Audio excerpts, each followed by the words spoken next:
silakan, ada yang masuk lagi. Assalamualaikum.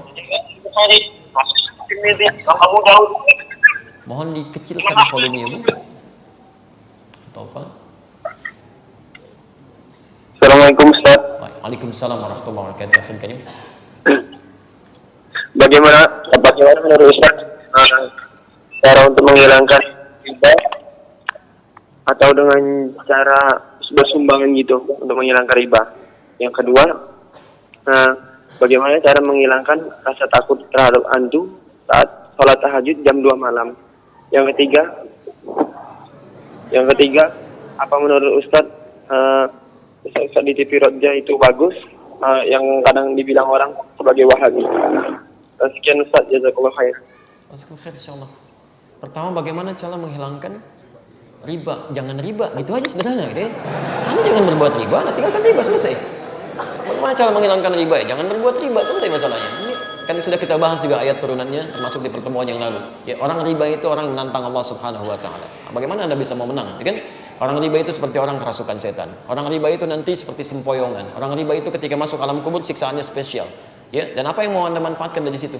Ketika Anda bertanya bagaimana cara menghilangkan riba, tinggalkan riba. Yakin dengan janji Allah Subhanahu wa taala. Kita sudah tampilkan ayat-ayatnya dari mulai ayat Al-Baqarah itu, ya, sudah kita sampaikan dan mudah-mudahan di situ ada penjelasan yang baik. Ustaz, bagaimana yang kedua tadi? Benar? Oh, baik. Bagaimana kalau sholat cara menghilangkan ngantuk saat sholat atau saat ibadah itu ya? Baik. Hantu.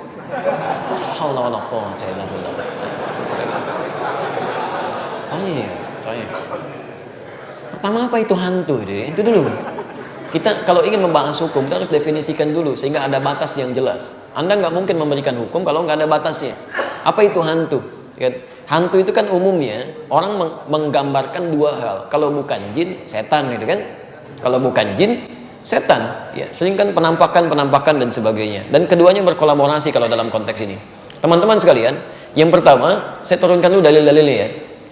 Pertama, jin. Jin itu mutlak umum, bahkan ada surahnya, surah ke-72 Al-Jin ya. Jin pertama diciptakan sebelum manusia. Quran surah ke-15 ayat 27, posisi paling kanan sebelah atas. Tapi ketika disebutkan jin selalu bersanding dengan manusia. 18 kali disebutkan dalam Al-Quran. Di antara contohnya Quran surah ke-51 ayat 56. Jin berubah menjadi iblis. Quran surah ke-18 ayat 50, posisi paling kanan di pertengahan. Iblis berubah menjadi setan. Quran surah kedua Al-Baqarah ayat ke-36, posisi paling kiri di pertengahan. Dan setan inilah yang jadi persoalan dalam kehidupan. Ada setan rumah tangga, setan di kantor, setan di alat-alat musik, setan di masjid, dan ada contoh-contohnya di Quran termasuk dalam hadis. Nah, teman-teman sekalian, siapa yang jadi hantu di sini? Ini persoalan, kan? Baik. Kalimat hantu ya, menunjuk pada gambaran hal yang sangat ditakuti, ya, sangat ditakuti atau tidak diinginkan. Hal-hal yang terkait dengan demikian umumnya dua hal saja. Satu, jin. Jin ini penting Anda ketahui ya. Dalam kajian yang sangat umum sekali, jin ini saat diciptakan oleh Allah Subhanahu wa taala dahulu sebelum manusia. Jadi jin duluan baru manusia. Dalilnya Quran surah 15 ayat 27. Wal janna khalaqnahu min qablu min naris samim. Jin kami ciptakan sebelum manusia dari api yang bergejolak.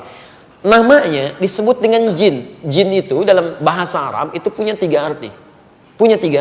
Satu, sesuatu yang tersembunyi. Disebut jin karena dia tersembunyi. Ingat ya, fitrah dia tersembunyi, nggak nampak. Makanya lawannya ins di Quran. Kita manusia. Ya ma'syaral jinni wal ins wa ma khalaqtul jinna wal ins. Jin tersembunyi, ins nampak. Makanya ketika jin disebut tersembunyi, disebut dengan jin. Manusia disebut nampak, disebut dengan ins. Itu fitrah yang bertolak belakang. Nah, kalau ada keluar dari fitrah ini berarti dia sedang punya masalah. Misal, jin fitrahnya tersembunyi, tiba-tiba jin melakukan penampakan, berarti dia sedang keluar dari fitrah, sedang punya masalah itu jin. Betul, sama dengan manusia yang biasanya tampak senang sembunyi-sembunyi, ke rumah sembunyi-sembunyi, ke masjid sembunyi-sembunyi, ketemu teman sembunyi-sembunyi. Itu tidak ada lain dengan bukan itu, maksudnya tidak ada lain dengan keadaan yang sedang keluar dari fitrah, bukan sama dengan jin, berarti sedang punya masalah. Jadi kalau antum lihat orang-orang yang suka sembunyi-sembunyi, dia sedang punya masalah. Seperti jin yang sedang melakukan penampakan, itu pun jin punya masalah. Yang lebih bermasalah ada manusia mencari-cari penampakan jin, itu yang aneh. Itu yang aneh, ya. Itu orang aneh itu. Jangan dekat-dekat dengan orang seperti itu. Karena jinnya bermasalah, orang ini bermasalah, dua-duanya bermasalah. Orang bermasalah ketemu jin bermasalah, jadi persoalan. Jelas di sini ya? Baik. Yang kedua, sifat jin itu disebut dengan jin. Yang kedua, dia punya sifat yang kasar. Tidak harmoni. Sebaliknya manusia terbalik, disebut dengan ins dari kata anisa, sesuatu yang lembut. Ya, harmoni, halus gitu. Makanya saya tidak pernah temukan ada orang baru dilahirkan langsung mencela, nggak ada itu. Pasti lembut. Nggak ada sampai hari ini baru dilahirkan langsung mencela. Kenapa mama melahirkan saya? Nggak ada. Pasti tenang, enak, nangis, dan antum akan peluk gitu. Anak siapapun. Termasuk yang lahir dari rahim non-muslim, Anda pasti akan senang lihatnya. Anak kecil lucu, macam-macam, lembut. Jin tidak. Jin punya karakter kasar. Karena apinya bergejolak. Quran surah 15 ayat 27 tadi. Menyambar-nyambar. Makanya ketika dia melakukan penampakan pun bahkan masuk ke dalam diri seseorang, nggak ada yang lembut. Saya belum pernah saksikan ada orang kemasukan jin sampai bersikap lembut. Masuk ke masjid, Ustaz, izin ta'lim. Sedang kemasukan jin, mustahil.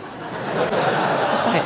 Pasti mulutnya meracau, tindakannya mengacau, itu pasti itu kayak orang kesurupan, kan? Tapi itu gambarannya. Makanya wajar ketika lihat penampakan-penampakan ada gejolak-gejolak dalam jiwa, ada perasaan takut, ada perasaan resah. Itu bagian pertama. Yang kedua, setan. Kalau ini memang udah niat. Setan itu jin yang berniat menggoda manusia. Itu setan.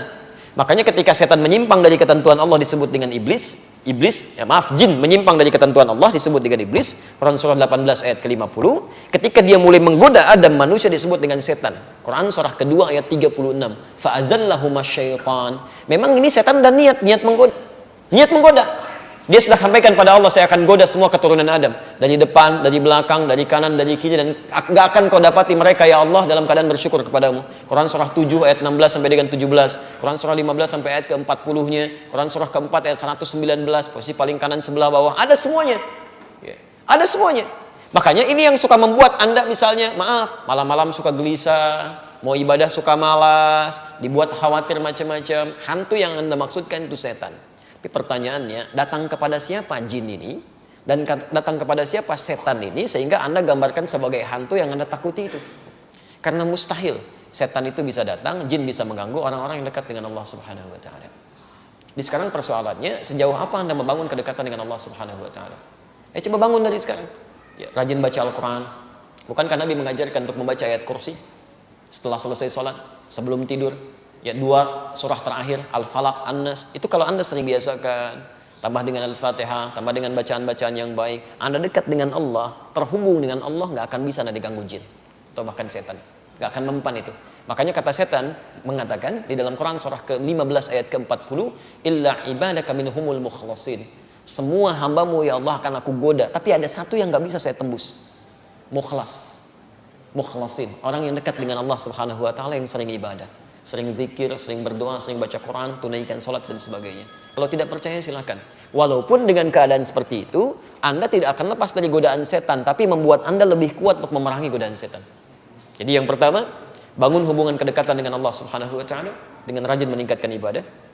Yang kedua, pahami betul, jin itu sifatnya dia tidak akan menggoda bagi orang yang kuat, setan tidak akan memaksa bagi orang yang mengabaikan.